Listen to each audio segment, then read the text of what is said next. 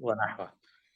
السؤال، ما حكم من صدق كاهنا؟ الجواب، قال الله تعالى قل لا يعلم من في السماوات والأرض الغيب إلا الله وقال تعالى وعنده مفاتح الغيب لا يعلمها إلا هو وقال تعالى أم عندهم الغيب فهم يكتبون قال تعالى أعنده علم الغيب فهو يرى وقال تعالى والله يعلم وأنتم لا تعلمون وقال النبي صلى الله عليه وسلم من أتى عرافا أو كاهنا فصدقه بما يقول فقد كفر بما أنزل على محمد صلى الله عليه وسلم وقال صلى الله عليه وسلم من أتى عرافا فسأله عن شيء فصدقه لم تقبل له صلاة 40 يوما.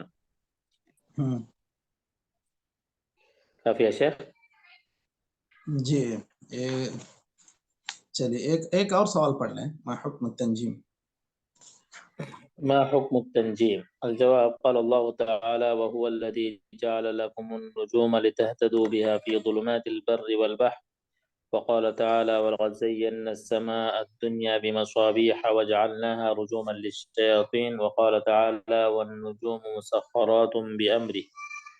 وقال النبي صلى الله عليه وسلم: من اقتبس شعبة من النجوم فقد اقتبس شعبة من السحر زاد ما زاد. وقال النبي صلى الله عليه وسلم: إنما أخاف على أمتي التصديق بالنجوم والتكذيب بالقدر وحيف الأئمة. وقال ابن عباس رضي الله عنهما: في قوم يكتبون أبا جاد وينظرون في النجوم ما أرى من فعل ذلك له عند الله من خلاق. وقال قتادة رحمه الله تعالى: خلق الله هذه النجوم لثلاث: زينة للسماء ورجوما للشياطين وعلامات يهتدى بها. فمن تأول فيها غير ذلك فقد أخطأ حظه وأضاع نفسه وتكلف ما لا علم له. ہمارے اس میں وضاع نصیبہ ہوا، آپ کے اس میں وضاع نفسہ ہے؟ ہاں نفسہ ہوا ہے، معافی مشکل، چلے گا کوئی بات نہیں. ہاں وتكلف ما لا علم له به. ٹھیک.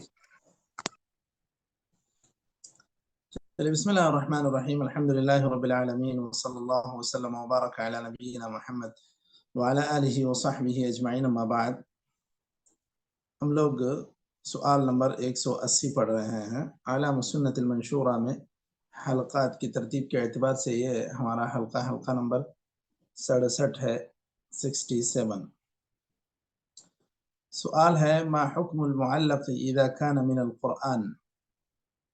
اگر جو چیز انسان کسی فائدے کو حاصل کرنے کے لیے یا نقصان سے بچنے کے لیے لٹکا رہا ہے تعویذ کی شکل میں یا کسی اور انداز میں، تو کیا اگر وہ قرآن سے عبارت ہو، یعنی کہ قرآن کی آیتیں اس کے اندر لکھی ہوئی ہوں اور اسی سے وہ تعویذ بنایا گیا ہو، تو کیا اس طرح کی تعویذ جو قرآنی آیات پر مشتمل ہو، اس طرح کی تعویذوں کا استعمال کرنا یہ درست ہے یا نہیں ہے؟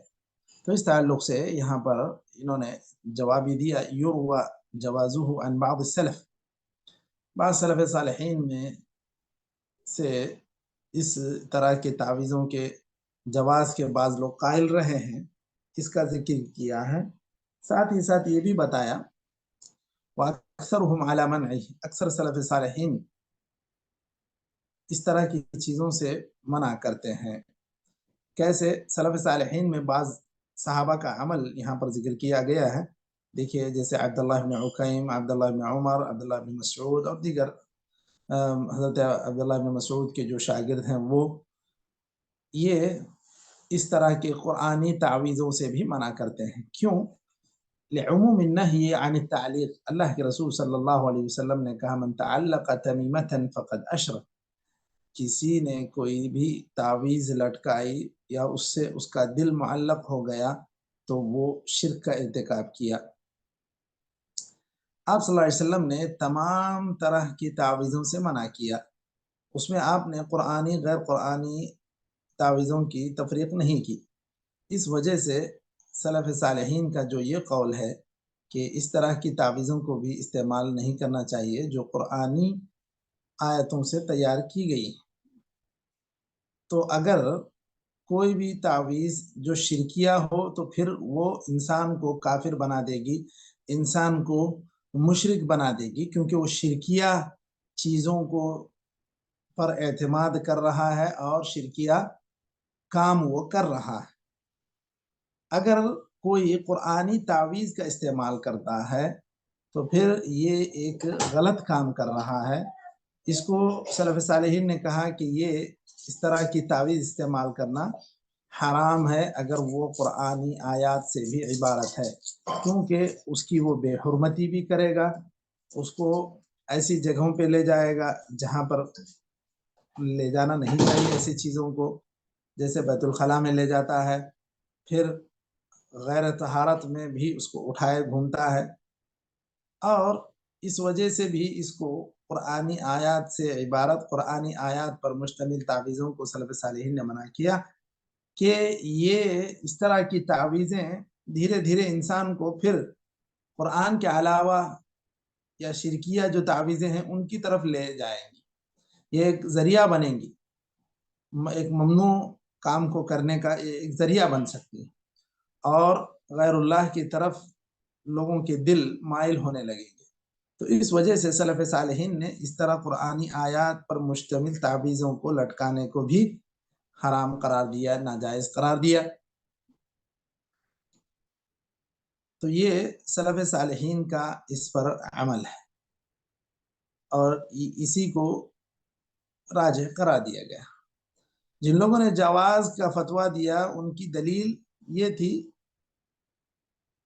القرآن شفاء وننزل من القرآن ما هو شفاء ورحمۃ للمؤمنین، کہ قرآن کریم شفا ہے، رحمت ہے مومنوں کے لیے۔ اب جن لوگوں نے یہ سوچا کہ اس شفا کو، اس قرآن سے شفا کا یہ طریقہ ہوگا کہ ہم اس کی تعویذ بنا کے لٹکا لیں، تو یہ انہوں نے اس اعتبار سے قرآن کو چونکہ اللہ تعالیٰ نے شفا کہا، رحمت کہا، ہدایت کہا، اس لحاظ سے انہوں نے اس کی تعویذ بنانے کے جواز کا فتویٰ دیا۔ لیکن جیسا کہ ابھی صاحب کتاب نے بھی ذکر کیا کہ اکثر سلف صالحین اس سے منع کرتے ہیں، اس کی وجوہات کئی ایک یہاں پر ذکر کر دیے ہیں کہ بے حرمتی بھی ہو سکتی ہے، اور انسان اس طرح ان قرآنی تعویذوں کے ذریعے دھیرے دھیرے غیر قرآنی تعویذوں کو بھی لٹکانے اور ان کو ایک مؤثر ذریعہ ماننے اپنی زندگی میں، اپنے کاموں میں، یہ انسان کو سبب بنیں گی۔ اور باقاعدہ بہت سارے لوگ جو تعویذ استعمال کرتے ہیں وہ کھلے عام بولتے بھی ہیں، کہتے بھی ہیں کہ ماں نے یہ تعویذ باندھی ہے، میں اس کو کیسے نکالوں گا، میں گھر سے باہر تھا، میں کبھی ڈر جاتا ہوں تو اس لیے گھر والوں نے یہ تعویذ باندھا ہے، مجھے کمزوری ہوتی ہے تو اس سے بچنے کے لیے یہ تعویذ باندھی گئی۔ تو اب ان کو یہ عقیدہ بن گیا ہے کہ اب جب تک یہ تعویذ میرے ہاتھ میں ہے یا میرے بازو میں ہے مجھے کچھ نہیں ہوگا۔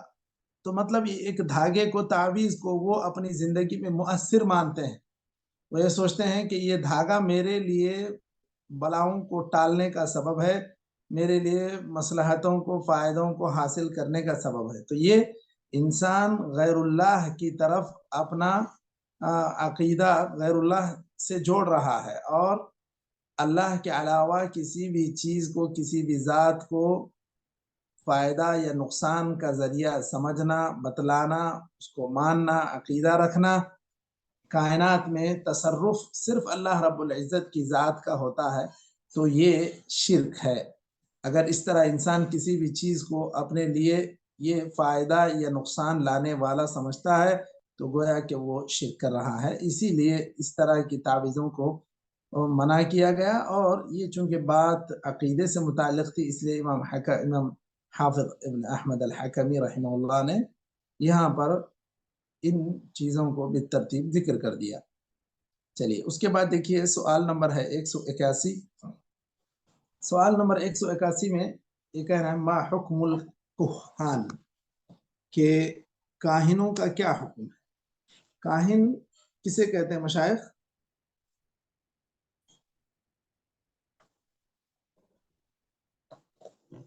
جی مشائخ، کاہن کسے کہتے ہیں؟ مستقبل کو بتانے والا شخص۔ جی، ان کی کیا کیا شکلیں ہوتی ہیں، کیسے کیسے وہ لوگ پائے جاتے ہیں یا کیا کرتے ہیں؟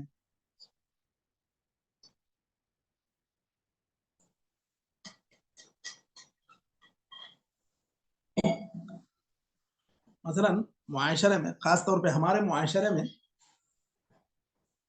ان کی کیا کیا صورتیں ہیں، یا وہ کیسے کیسے لوگوں کے سامنے آتے ہیں اور معاشرے میں ان کی اپنی پہچان کیسے ہے، یہ پوچھنا مقصود تھا۔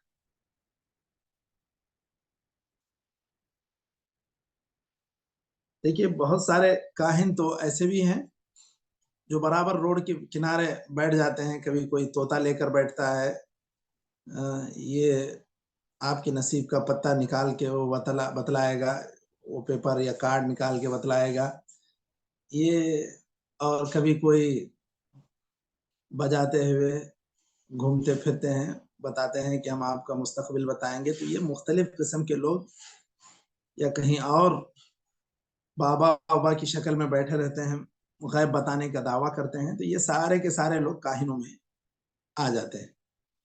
الکہان من الطواغیت، انہوں نے جواب میں کہا کہ کاہن یہ طاغوت میں سے ہیں۔ طاغوت کسے کہتے ہیں؟ کل ما عبد من دون اللہ هو الطاغوت۔ ولقد ارسلنا في كل ولقد بعثنا في كل امة رسولا ان اعبدوا الله واجتنبوا الطاغوت۔ اللہ تعالیٰ نے کہا کہ ہم نے لوگوں کو یا رسولوں کو جو تعلیمات دیں اس میں یہ بات بتلائی کہ اللہ کی عبادت کرو اور طاغوت سے بچو۔ تو طاغوت وہ ساری چیزیں جو غیر اللہ کے علاوہ پوجی جاتی ہیں، ان کو ایک با اثر ذریعہ مانا جاتا ہے، یہ ساری چیزیں طاغوت میں شامل ہیں۔ اب کوہان سے مستقبل معلوم کیا جاتا ہے، ان سے غیب معلوم کرنے کی کوشش کی جاتی ہے، ان کا اس اعتبار سے لوگ احترام کرتے ہیں کہ یہ لوگ مستقبل بتائیں گے، مستقبل جانتے ہیں، تو یہ سارے کے سارے طاغوت ہیں، ان کی اللہ کے علاوہ ان کی پرستش گویا کہ کی جا رہی ہے۔ یہاں پر انہوں نے یہ بھی کہا دیکھیے کہ یہ شیطان کے دوست ہیں، وہ شیطان ان کو لا کے کچھ چیزیں بتلاتے ہیں اور یہ اس کے ساتھ کئی ایک جھوٹ ملا کر لوگوں کو گمراہ کرتے ہیں۔ اللہ تعالیٰ نے سورہ شعراء میں اس کا ذکر بھی کیا، هل انبئکم علی من تنزل الشیاطین تنزل علی کل افاک اثیم یلقون السمع واکثرهم کاذبون۔ یہ شیاطین ان کو لا کے کچھ چیزیں بتاتے ہیں اور یہ خود بڑے جھوٹے گنہگار لوگ ہوتے ہیں۔ اللہ تعالیٰ نے کہا کہ یہ لوگ اکثر جھوٹ بولا کرتے ہیں۔ اچھا، حدیث میں اس کی مزید وضاحت آئی کہ جو شیاطین چوری چھپے آسمانوں میں جا کے آسمانوں کے اندر جو فیصلے ہوئے ہیں، فرشتے ان کا تذکرہ کرتے ہیں، تو وہاں جا کر یہ سننے کی کوشش کرتے تھے۔ فرشتے ان کو شہاب ثاقب ان کو گویا کہ آگ کا جو تودا ہوتا، آگ کا جو شعلہ ہوتا، اس کے ذریعے سے ان شیطانوں کو مار کے بھگایا جاتا۔ فرشتہ کبھی ان کو مار دیتا تو یہ وہ بات نیچے والے شیطان تک نہیں پہنچاتے، لیکن کبھی وہ پہنچا دیتے، بعد میں ان کو وہ آگ کا جو شعلہ ہوتا وہ ان کو جلا کے راکھ کر دیتا۔ تو یہ ایک جو سچ ان کو مل جاتا، وہ سچ وہ کسی کاہن کو پہنچتا تو وہ اس کے اندر 100 جھوٹ ملا کر لوگوں میں اس کو عام کرتا۔ تو اس طرح یہ 100 جھوٹ ملاتا ہے، اس کے اندر کوئی ایک بات واقع ہو جاتی ہے، سچ واقع ہوتی ہے۔ تو یہ ساری کی ساری چیزیں عقیدے کے خلاف ہیں۔ نہ کسی بھی انسان کو غیب دان سمجھنا چاہیے، نہ غیب جاننے والا سمجھنا چاہیے، نہ کوئی انسان غیب بتا سکتا ہے۔ حتیٰ کہ اللہ کے رسول صلی اللہ علیہ وسلم نے خود اپنے تعلق سے یہ کہا، لو كنت اعلم الغیب لاستكثرت من الخیر وما مسنی السوء۔ اگر مجھے خود غیب کا علم ہوتا تو میں بہت ساری بھلائیوں کو سمیٹ لیتا، مجھے کبھی کوئی تکلیف نہ ہوتی۔ لیکن خود آپ صلی اللہ علیہ وسلم کو غیب کا علم نہیں تھا۔ خود آپ صلی اللہ علیہ وسلم نے گویا کہ اس آیت میں جو بات بتلائی گئی ہے، آپ صلی اللہ علیہ وسلم خود انکار کر رہے ہیں کہ میں غیب نہیں جانتا۔ یہاں پر یہ جو غیب دانی کا دعویٰ کرتے ہیں کاہن، ان کے پاس جانا، ان کے تعلق سے یہ سمجھنا کہ یہ غیب جانتے ہیں، یہ خود عقیدے کے خلاف ہے۔ اور اسی طرح کچھ چیزیں جو غیب دانی کے لیے ذریعے کے طور پر استعمال کی جاتی تھیں، لوگ ایسے کوئی نہ کوئی حرکت کر کے مستقبل بتلانے کی باتیں کرتے تھے۔ ان میں سے ایک یہ بھی طریقہ تھا جو لوگوں میں رائج تھا کہ زمین پر کچھ لکیریں کھینچتے، اس کے ذریعے سے اپنی قسمت بتلاتے، لوگوں کی قسمت بتلاتے، لوگوں کا مستقبل بتلاتے۔ اسی طرح کچھ چیزیں گن کر شمار کر کے بھی بتلایا کرتے۔ تو یہ سارے کے ساری چیزیں کہانت میں آتی ہیں اور غیب دانی کے دعوے میں آتی ہیں۔ یہ ساری چیزیں جھوٹ ہیں، نہ اس کو سچ سمجھنا چاہیے، نہ ایسے لوگوں کے پاس جانا چاہیے۔ اب اس تعلق سے ایک دوسرا سوال یہاں پر مؤلف رحمہ اللہ نے ذکر کر دیا ہے۔ سوال نمبر 182 ہے، ما حکم من صدق کاہنا، کہ اگر کوئی انسان کسی کاہن کی تصدیق کرتا ہے، اس کو سچ مانتا ہے، تو کیا اس کا حکم کیا ہے؟ دیکھیے یہاں پر کہا گیا قل لا يعلم من في السماوات والارض الغیب الا اللہ، آسمان و زمین میں سوائے اللہ کے کوئی بھی غیب نہیں جانتا۔ یہی بات دوسری آیت میں کہی گئی کہ اللہ رب العزت کے پاس غیب کے خزانے ہیں، سوائے اس کے کوئی اور نہیں جانتا۔ اسی طرح اللہ تعالیٰ نے کہا ام عندهم الغیب فهم یکتبون، کیا ان کے پاس کوئی غیب کی بات ہے یا غیب کا علم ہے جسے یہ لکھ رہے ہیں؟ تو اللہ تعالیٰ نے یہ کہا کہ غیب کا علم گویا کہ کسی کے پاس نہیں ہے۔ یہ لوگ جو اس میں سوال کیا گیا ہے اس انداز سے کہ کیا ان کے پاس کوئی غیب کا علم ہے؟ اسی طرح کہا اعنده علم الغیب فهو یرا، اسی طرح اللہ تعالیٰ نے کہا واللہ یعلم وانتم لا تعلمون۔ یہاں پر اللہ تعالیٰ نے نفی کر دی کہ صرف اللہ تعالیٰ ہی غیب جانتا ہے، اللہ تعالیٰ ہی ساری باتوں کو جانتا ہے، تم لوگ نہیں جانتے۔ اب ان آیتوں کے ذریعے سے اللہ تعالیٰ نے اس بات کی نفی کر دی کہ نہ کوئی انسان، نہ کوئی جن، نہ کوئی شیطان، کوئی بھی مستقبل یا غیب نہیں جانتا۔ اللہ کے رسول صلی اللہ علیہ وسلم نے حدیث میں اس بات کی مزید وضاحت کر دی من اتى عرافا او کاہنا وصدقه بما يقول فقد كفر بما انزل على محمد۔ تو آپ صلی اللہ علیہ وسلم نے یہ بات کہی کہ اگر کوئی عراف کے پاس یا کاہن کے پاس آتا ہے، اس کے بات کی تصدیق کرتا ہے، تو گویا کہ اس نے رسالت کا انکار کر دیا۔ یہ صحیح حدیث ہے۔ اسی طرح آپ نے دوسری حدیث میں کہا جو صحیح مسلم کی حدیث ہے من اتى عرافا فسأله عن شيء فصدقه لم تقبل له صلاة 40 يوما، کہ عراف کے پاس کوئی آتا ہے، اس سے کوئی چیز پوچھتا ہے، پھر اس کو سچ مانتا ہے، تو اس کی 40 دن کی نماز کافر، 40 دن کی نماز قبول نہیں ہوگی۔ تو مشاہد اب اگر کوئی تصدیق کر دے کاہن کی، تو کیا وہ دائرہ اسلام سے خارج ہو جائے گا؟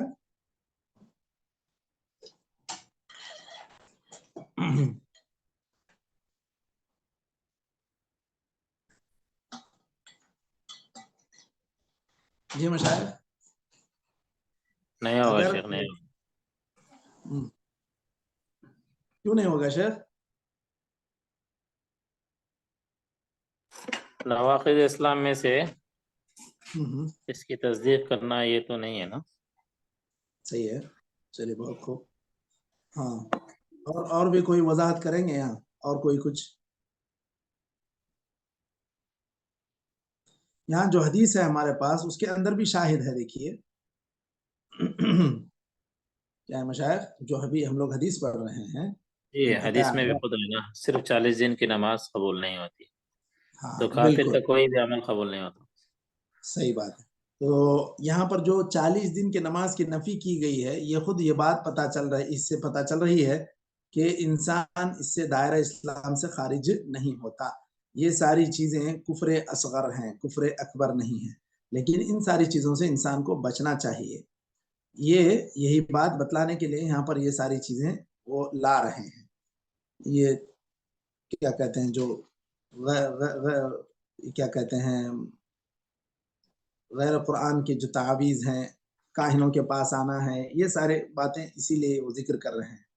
اگر یہ کفر یا کام ہوتا، براہ راست انسان کو اسلام کے دائرے سے خارج کرنے والا ہوتا، تو یہاں پر یہ بات نہیں کہی جاتی کہ اس کی 40 دن کی نماز قبول نہیں ہوگی، بلکہ اس کو یہ کہا جاتا اس کے سارے اعمال برباد ہو جائیں گے، اس کا کوئی عمل قبول نہیں ہوگا، کیونکہ کافر کا یہی انجام ہے کہ اس کا کوئی عمل قبول نہیں ہوگا۔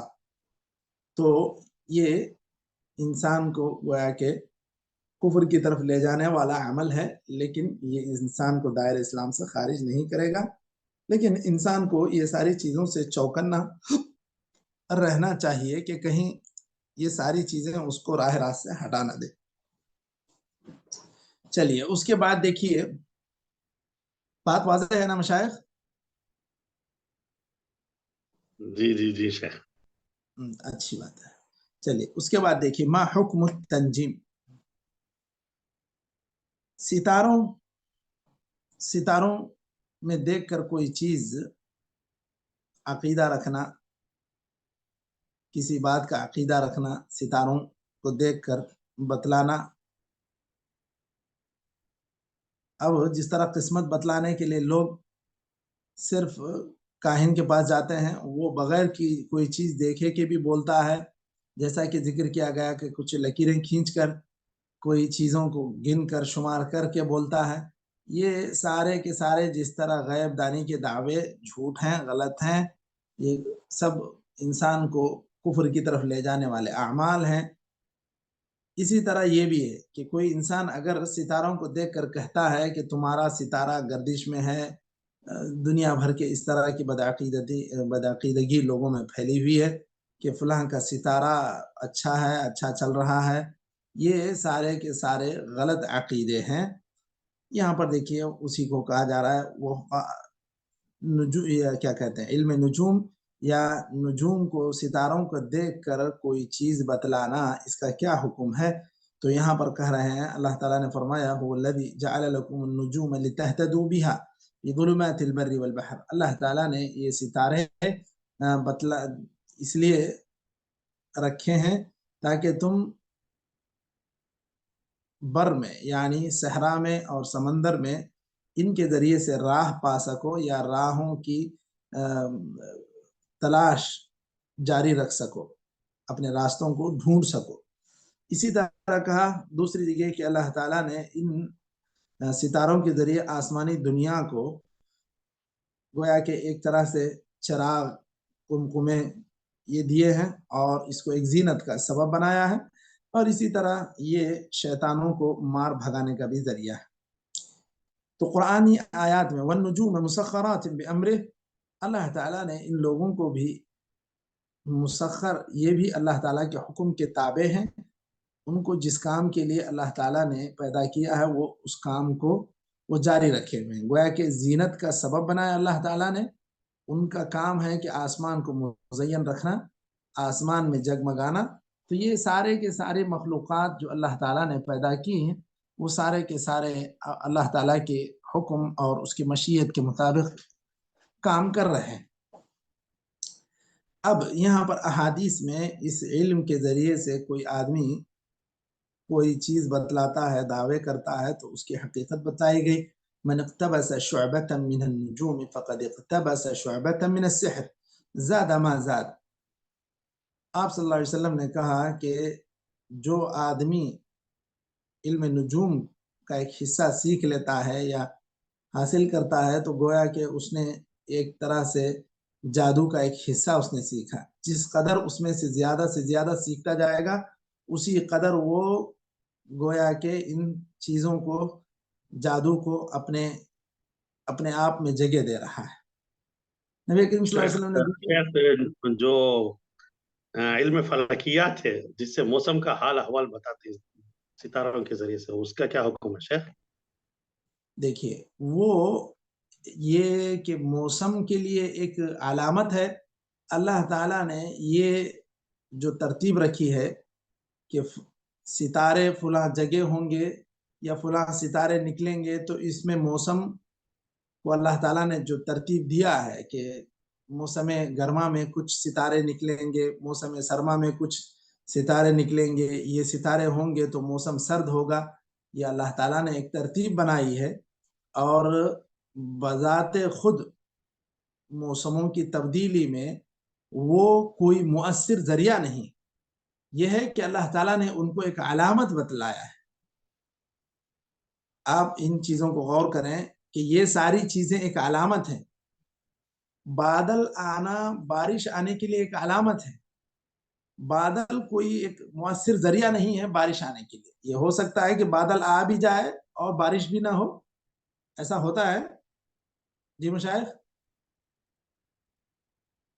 جی جی ہوتا ہے، بادل آنے کے باوجود بھی بارش نہیں ہوتی، بارش نہیں ہوتی، یہ تو ایک علامت ہے۔ اب بہت سارے ایسے ستارے ہیں جو سیف میں نکلتے ہیں، اب لوگ اس کے ذریعے سے اندازہ لگاتے ہیں کہ موسم ان ستاروں کے ہوتے ہوئے موسم میں گرمی رہے گی، موسم ان ستاروں کے چلے جانے کے بعد جب دوسرے ستارے آتے ہیں ان کو شتا کے ستارے، نجوم شتا کہا جاتا ہے، نجوم شتویہ، تو وہ اس کے اندر موسم سرد ہوتا ہے۔ تو اس طرح یہ چیزیں ایک علامت ہیں، اگر کوئی اس کو ایک علامت مانتے ہیں اور اس کے ذریعے سے موسموں کا پتہ لگاتے ہیں کہ موسم بدلنے کے یہ آثار ہیں، یہ امکانات ہیں، توقعات ہیں، تو پھر وہ کوئی شرکی عمل نہیں ہے۔ لیکن اگر کوئی انسان یہ سمجھتا ہے کہ براہ راست یہ ستارے ہی ہیں جو ان موسموں کو تبدیل کرتے ہیں، تو پھر یہ عقیدے کی خرابی کا باعث بنیں گے۔